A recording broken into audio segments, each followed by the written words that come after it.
Senin Berbuku. Ya, sebuah apa ya?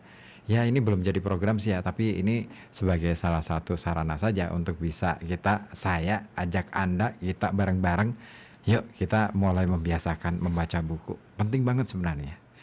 Dan cerita-cerita yang dimunculkan oleh Morgan Housel dalam bukunya The Psychology of Money ini adalah cerita-cerita yang real dan pastinya ini menjadi ya ini memang ya ceritanya banyak orang-orang kaya nih yang diceritakan oleh Housel ini, tetapi yang terpenting adalah bagaimana kita mengambil pelajaran dari apa yang mereka alami satu persatu gitu kan.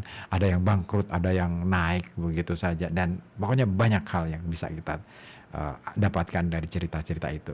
Nah, salah satunya ini nih mengenai kemerdekaan. Nah, kemerdekaan dalam hal menentukan pilihan hidup gitu ya.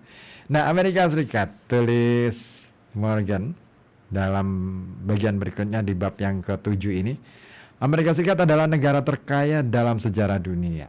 Namun, tak banyak bukti bahwa warganya rata-rata lebih bahagia sekarang daripada ketika tahun 1950-an, ketika kekayaan dan pendapatan jauh lebih rendah, bahkan di tingkat median dan disesuaikan dengan inflasi. Satu jajak pendapat Gallup pada tahun 2019 atas 150.000 orang di 140 negara ini mendapati bahwa sekitar 45% orang Amerika berkata mereka merasa banyak kegelisahan pada hari sebelumnya. Rata-rata dunia adalah 39%. 55% orang Amerika berkata mereka merasakan banyak ketegangan pada hari sebelumnya. Rata-rata dunia 35%. Wah, kalau begitu lumayan ngeri ya Amerika ya. Nah, sebagian kejadiannya adalah karena kami menggunakan kekayaan lebih besar untuk membeli barang yang lebih besar dan bagus. Namun kami sekaligus melepas lebih banyak kendali atas waktu. Sebagus-bagusnya, semua hal itu saling meniadakan.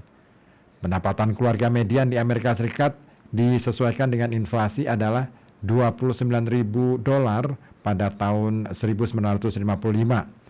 Pada tahun 2019 di atas $62.000. Nah, kami sudah menggunakan kekayaan itu untuk gaya hidup yang tak terbayangkan orang Amerika pada tahun 1950-an, bahkan bagi keluarga median.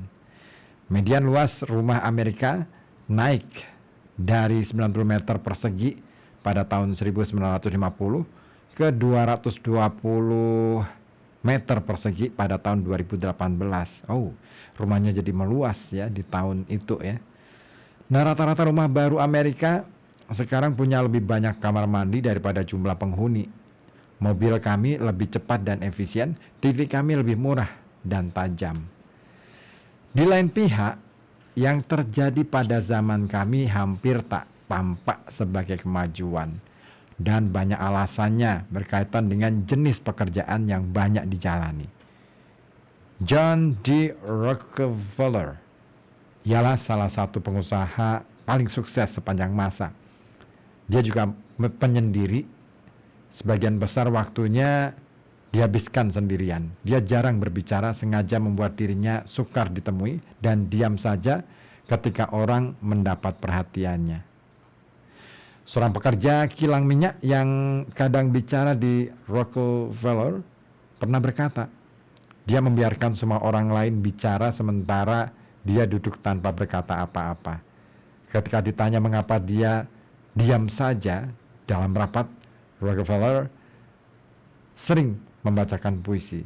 A wise old owl lived in an oak. The more he saw, the less he spoke. The less he spoke, the more he heard.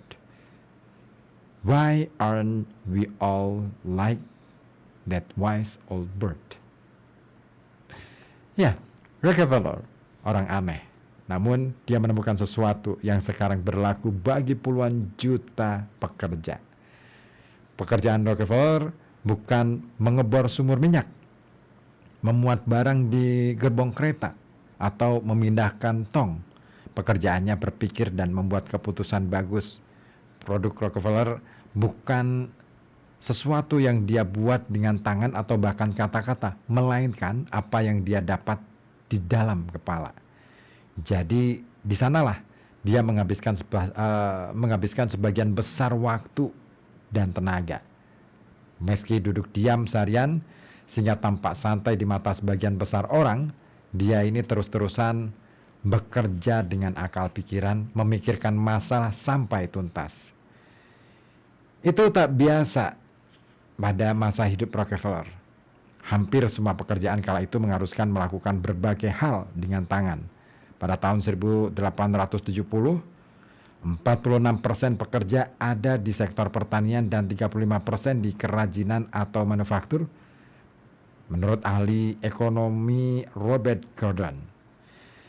Hanya sedikit profesi yang mengandalkan otak pekerja, dan orang tak berpikir, tapi berbuat tanpa henti. Hasil kerja bisa dilihat dan dirasa. Hari ini keadaannya berbalik. 38% pekerjaan sekarang adalah manajer, pejabat, dan profesional. Semuanya adalah pekerjaan pembuat keputusan. 41% lainnya adalah pekerjaan sektor jasa yang sering mengandalkan pemikiran sama banyak dengan perbuatan.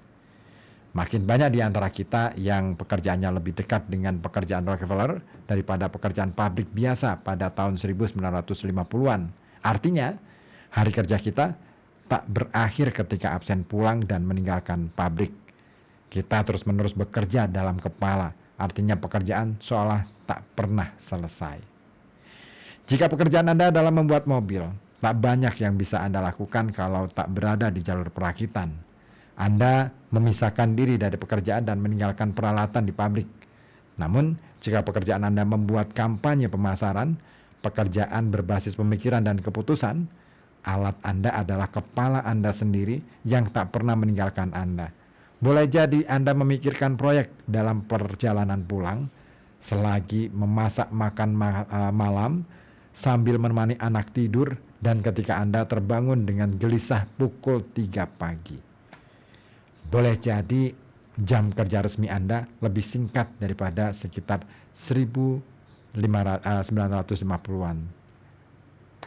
Namun, rasanya seperti bekerja 24 jam sehari, 7 hari seminggu. Derek Thompson di The Atlantic pernah menjabarkannya sebagai berikut. Jika alat kerja abad ke-21 adalah gawai yang bisa dibawa kemana-mana, artinya pabrik modern bukanlah suatu tempat. Pabrik modern adalah satu hari itu sendiri. Zaman komputer telah mengeluarkan alat produktivitas dari kantor. Sebagian besar pekerja berpengetahuan yang komputer pangku dan telepon pintarnya menjadi mesin pembuat media serbaguna yang mudah dibawa-bawa. Secara teori bisa sama produktifnya pada pukul 2 siang di kantor pusat, pukul 2 malam di Tokyo WeWork, dan atau tengah malam di sofa. Dibandingkan generasi-generasi sebelumnya, kendali atas waktu kita berkurang. Dan karena kendali atas waktu berpengaruh besar terhadap kebahagiaan, kita seharusnya tidak kaget kalau orang tak merasa lebih bahagia walau kita rata-rata lebih kaya ketimbang dulu. Apa yang bisa kita lakukan? Tidak mudah menuntaskan masalahnya karena semua orang berbeda. Langkah pertama adalah mengakui dulu apa yang membuat hampir semua orang bahagia dan apa yang tidak. Di bukunya 30 Lessons for Living, ahli gerontologi Carl Pillemer mewawancara 1.000 orang lanjut usia Amerika mencari pelajaran-pelajaran terpenting yang mereka dapat dari pengalaman hidup puluhan tahun.